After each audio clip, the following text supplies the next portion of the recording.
You ever walk into a room and feel like you're stepping into a play where everyone knows their lines, except you?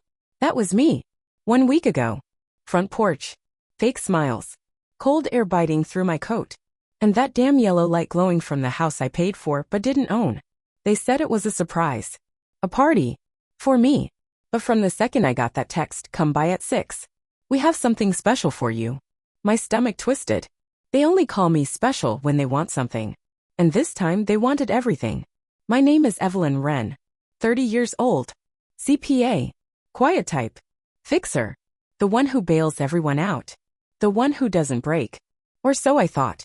I covered my brother Mason's tuition when he got expelled for partying.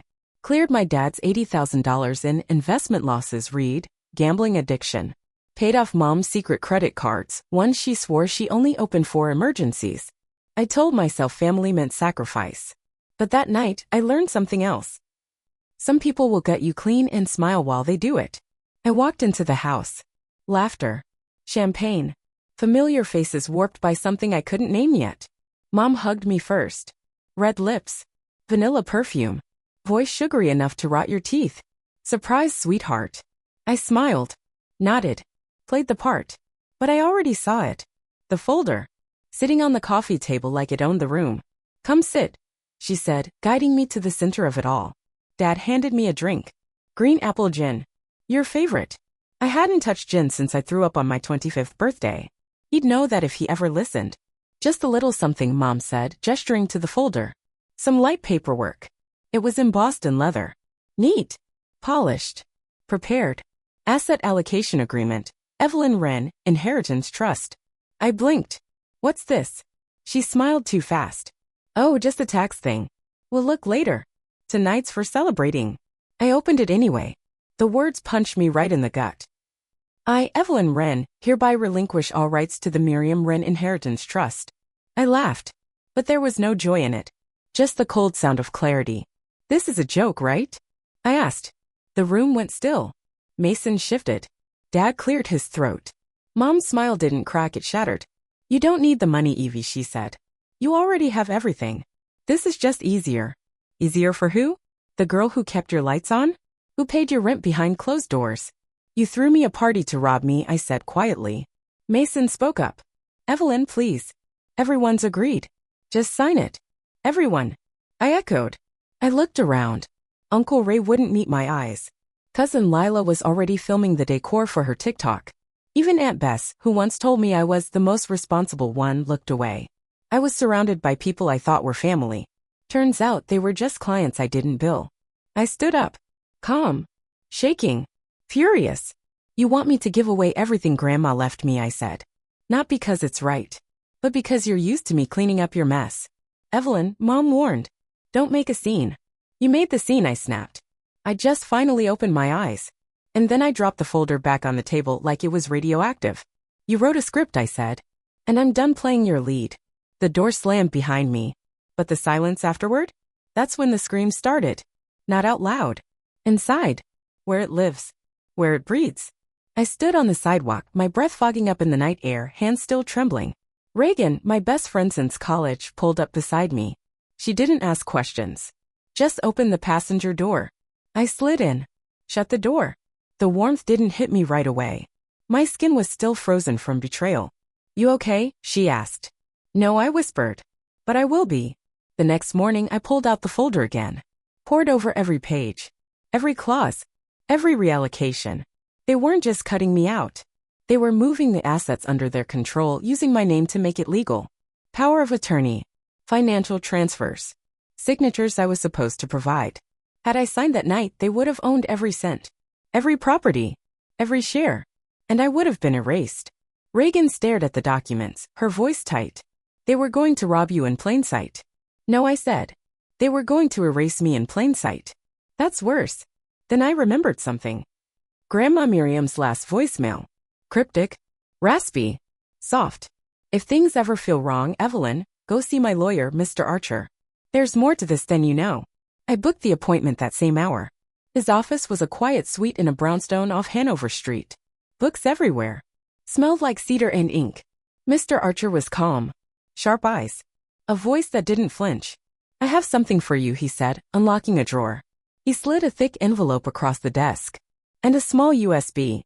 Your grandmother prepared for this, he said. I stared at the items. Hands numb. Hard a jackhammer. He nodded gently. The video, you'll want to see it alone. But I didn't wait. I had to know. He played it. Grandma's face filled the screen. Older. Weaker. But defiant. If you're watching this, Evelyn, then they came for it. She looked straight at the camera.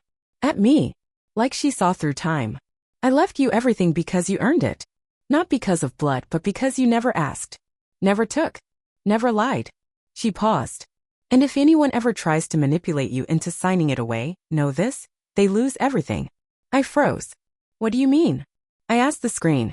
And then Archer handed me the second envelope. In the event of coercion, he said, your grandmother included a poison pill clause. A what? If you're forced to give up the trust, the entire estate, millions of dollars, will be transferred to 4 pre-selected charities. He paused. Your family doesn't know this part. I looked back at the screen. And there it was. Grandma's final line. Don't let them turn you into a wallet. If they try, burn it all. And in that moment, I felt it. The scream inside me? It wasn't just grief anymore. It was rage. It was clarity. It was the beginning. When you hit bottom, it doesn't feel like falling. It feels like floating, like time slows down just enough for you to notice every crack in your foundation. I sat in Reagan's apartment, wrapped in an old quilt that smelled like lavender and coffee grounds, staring at the USB drive my grandmother left behind. It felt heavier than it looked. Like it carried weight history couldn't measure. You gonna watch it again? Reagan asked softly, handing me a glass of water. No, I said. Not yet. Because if I watched it again, I'd fall apart. And I couldn't afford that. Not now. 3 days had passed since the ambush at my birthday party. 3 days of silence from my family. 3 days of thinking maybe they knew I wouldn't fold this time and they were regrouping. That scared me more than any fight. Because silence from people who only speak when they want something means they're planning something worse. I took a week off work. Told the firm I was dealing with personal legal matters. That was the truth, just not all of it. Truth is, I didn't want anyone to see me like that. Hollowed out. I sunk in. Body vibrating with some invisible current of betrayal and fury. I didn't eat much. Didn't sleep at all. But I read. Not just the trust documents.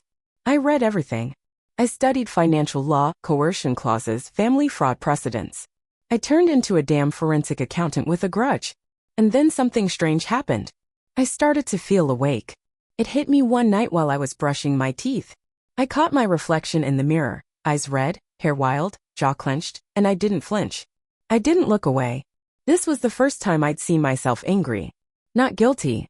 Not sad. Not tired. Angry. And it looked good on me. The next morning, I put on a black blazer that still had the tag on it. The one I bought when I thought I might make partner last year before I decided keeping peace at home was more important than ambition. I pulled my hair back. No makeup. No jewelry. War paint doesn't always come in color. Reagan raised an eyebrow when I stepped out. You look like you're about to sue someone into another dimension, she said. Not yet, I replied. But soon. We drove 2 hours to a storage unit Grandma Miriam had kept. Archer had the key. He met us at the gates with a clipboard and a face like a locked safe. This is where she kept the records she didn't trust with the family, he said. The door creaked open, and it was like stepping into the past. Boxes. Stacks of ledgers. Old school bank slips. Scanned copies of documents. Thumb drives. Each labeled with clinical precision. And at the back, a single box marked. For Evelyn. If they come. Inside, I found everything. Credit card statements opened in my name when I was 19. Bank withdrawals made using my social security number. Text transcripts between my mother and Mason, coaching him on what to say when I questioned family loans. I dropped into a folding chair, heart racing. She kept all of this? Reagan whispered. She knew they'd come, I murmured. I placed a hand on the box like it was a sacred altar. She just didn't know they'd come smiling. That night, I didn't sleep. I printed everything. Organized it into binders. Color-coded tabs. My grandmother left me a trust. I was building a case. By Thursday, I felt something I hadn't felt in years. Control. But something else happened too.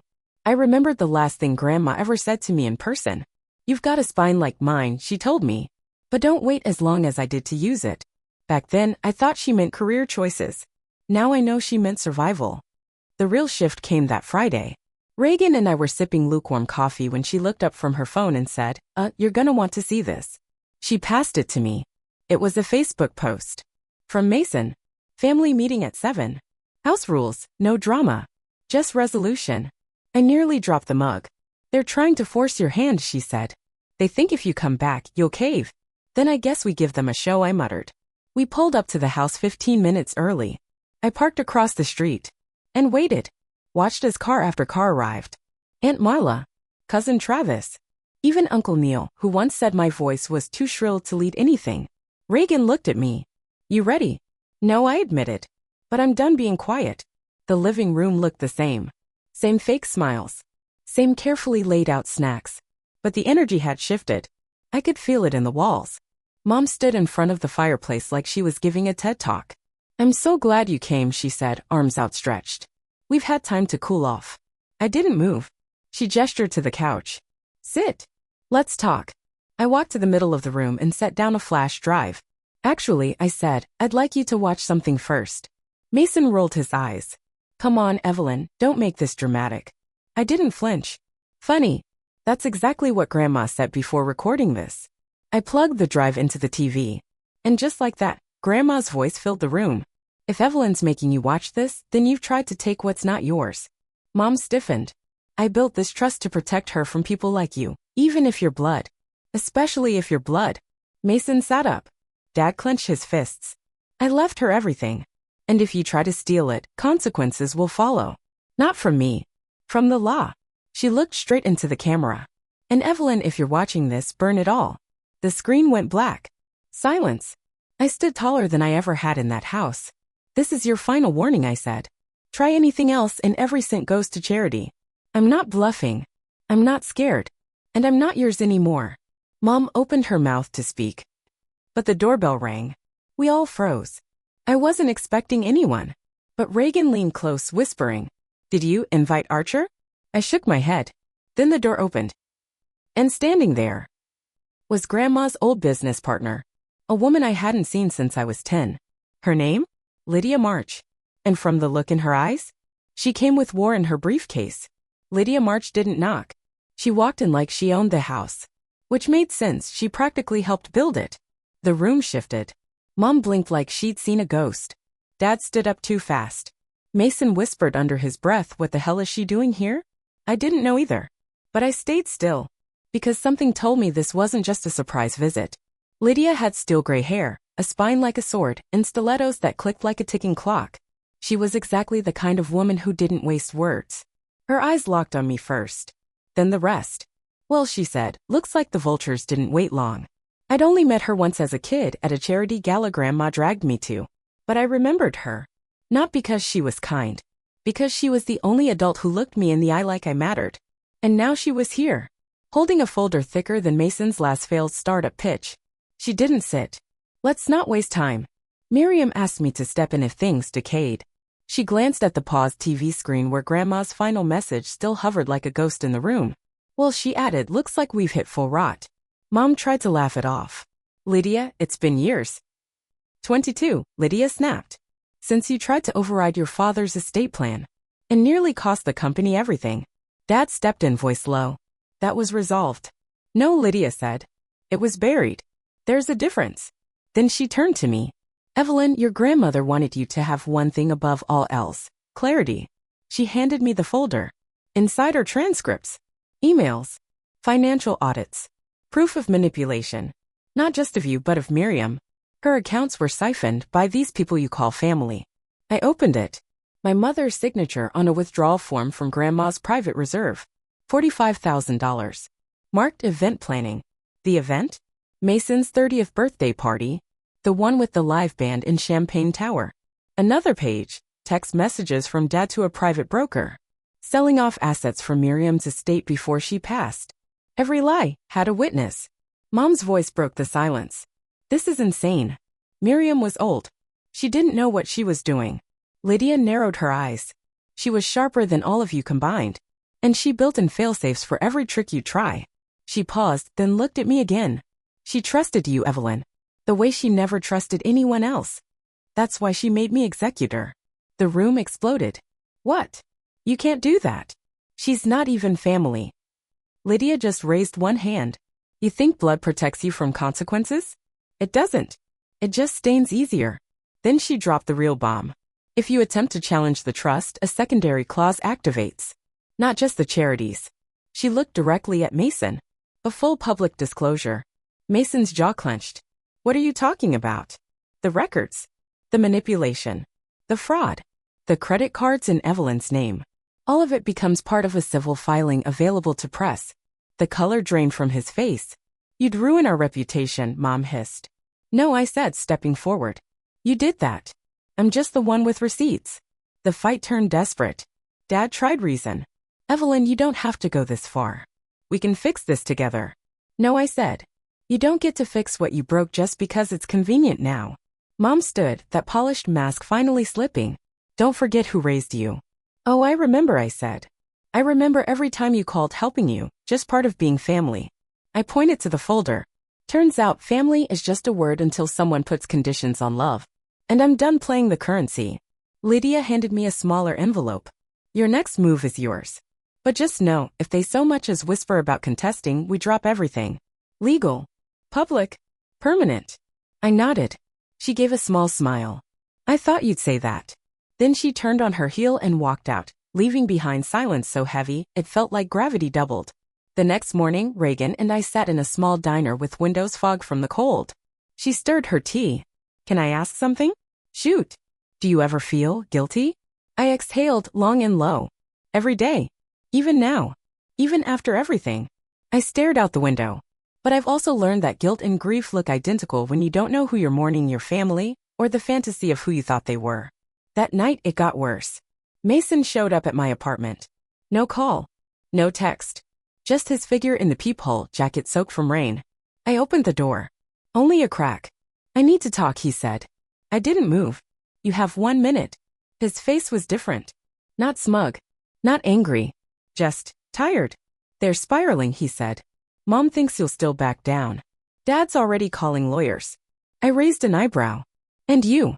I think he swallowed. I think Grandma was right. Silence. I found something, he added. In her old desk. A flash drive. It's about you. I opened the door. Only because I needed to know. He handed it to me, then stepped back. Just watch it. Alone. And for the first time in years, my brother looked like someone I could believe again. But I'd been fooled before. So I didn't trust the gesture. Just the drive. Reagan was already at the laptop when I returned. You sure you want to do this tonight? I nodded. The screen lit up. And there she was. Grandma Miriam. But this wasn't the warm video from before. This one was darker. Her eyes were hard. Her voice? Low. Deliberate. If you're seeing this, Evelyn, then it means Mason finally came clean. I froze. She continued. This is what I never told anyone. Not even Archer. Not Lydia. The family's debt, it's not just greed. She leaned forward, whispering now. It's laundering. My heart stopped. And just before the video ended, Grandma added 2 words. Follow the shell.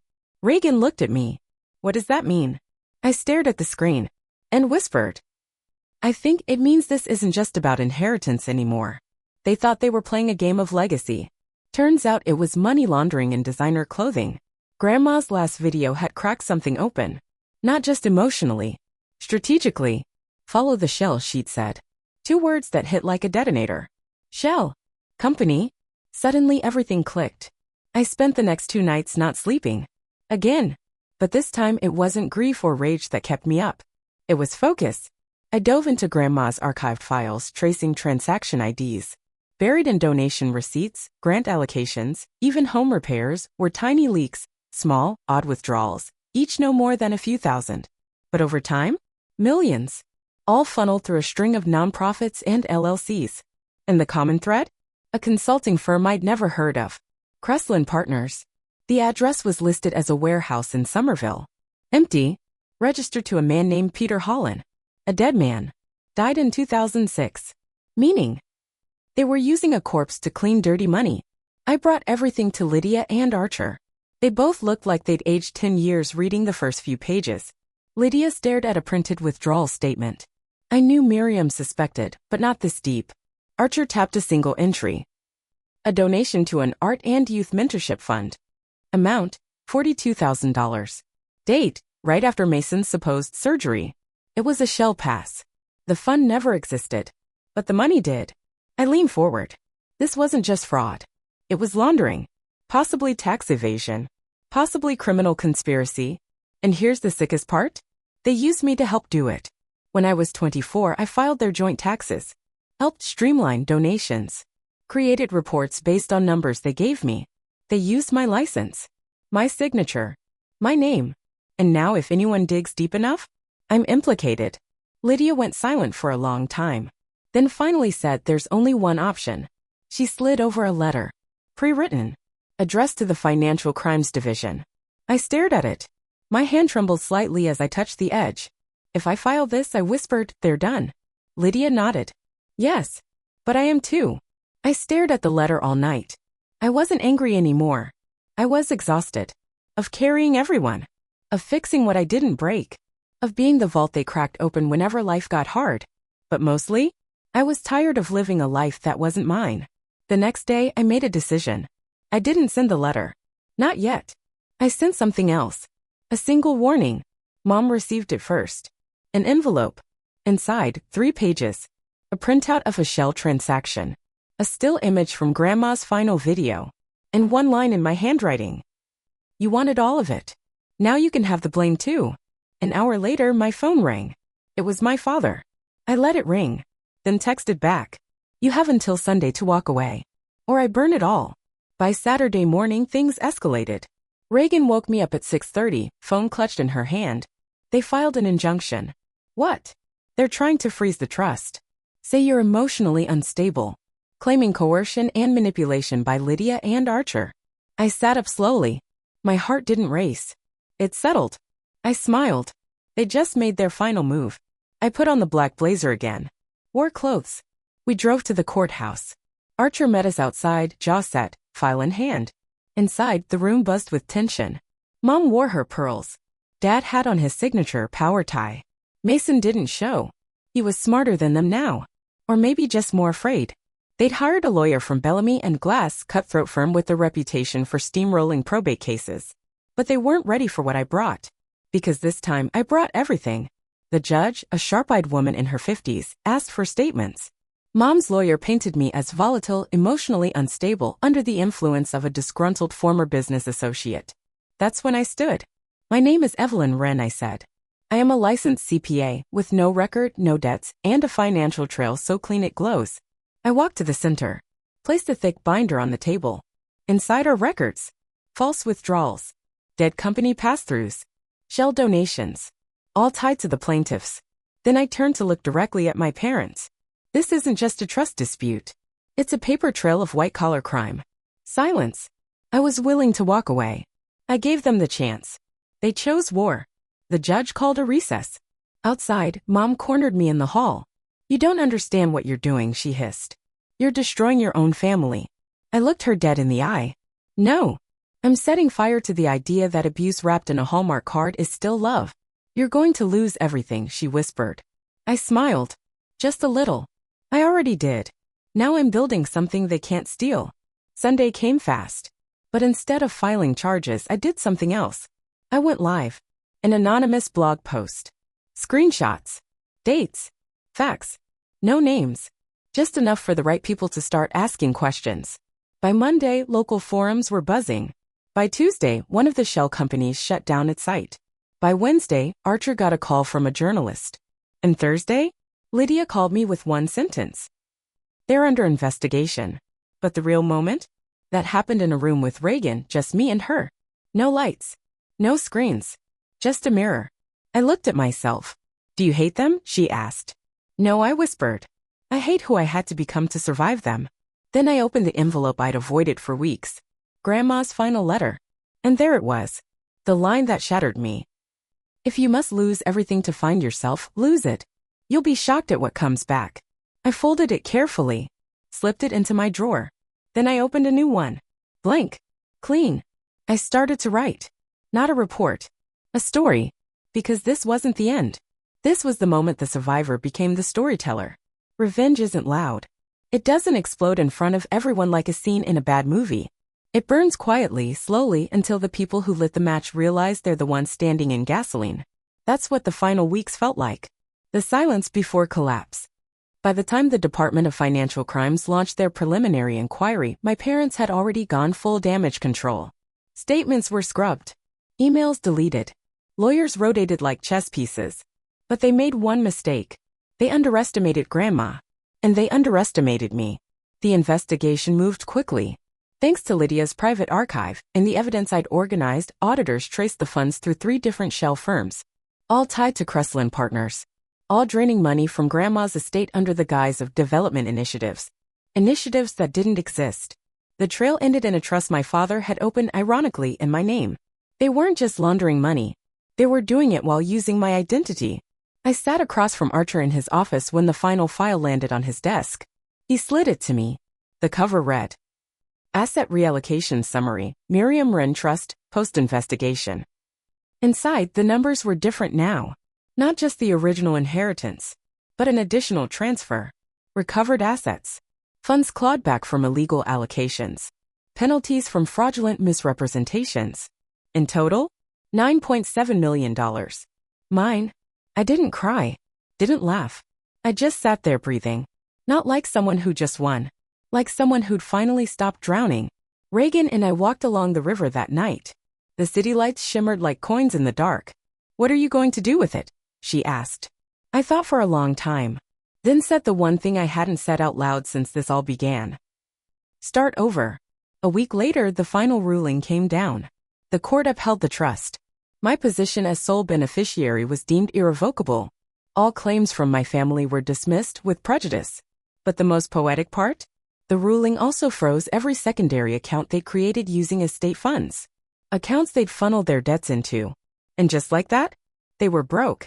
I hosted a small event 2 weeks later. Not for friends. Not for press. For survivors.